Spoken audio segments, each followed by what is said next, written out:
Asturiano, tira la casa por la ventana. Participe, podrás ganar 500 premios.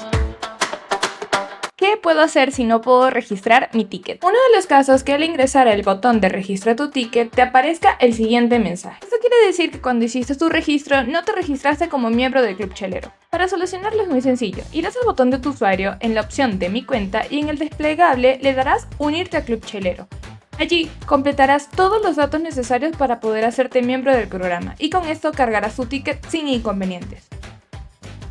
Ya soy miembro del Club Chelero, pero mi ticket no carga. Uno de los inconvenientes que puedes presentar es que al ser miembro del Club Chelero e ingresar como parte de, cuando completas la información del ticket, te aparece el siguiente mensaje. Esto significa que debes actualizar la información en Club Chelero. Para ello, irás a la aplicación de Club Chelero y deberás hacer el proceso de registro para que se pueda validar tu fecha de nacimiento o actualizar tus datos en la sección de mi cuenta.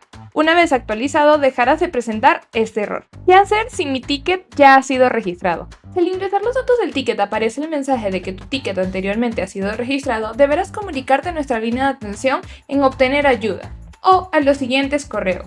Es importante que guardes tu ticket como evidencia para que podamos rastrear quién ha ingresado tu ticket como folio participante. Si se trata de un error, registraremos sin ningún inconveniente. Y si de algún modo alguien más hizo registro de tu ticket de compra, podría llevar a la suspensión de usuario por el resto de la promoción.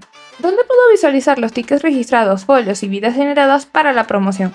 Esta información la podrás obtener en el botón de usuarios, en la sección de tickets. Allí encontrarás todos los tickets registrados, cuáles han generado folios y vidas. Recuerda que debes consultar los términos y condiciones para saber cuáles productos de tu compra no participan en la promoción. Todos los tickets registrados los tendrás en tu bandeja de correo electrónico. Estos no deberás borrarlos porque son la evidencia de tu participación. Recuerda que mientras más tickets registres, más oportunidades tendrás para ganar uno de los 2 automóviles en el gran sorteo y tendrás más vidas para participar en el juego por los premios semanales. Sigue registrando y participa para ganar.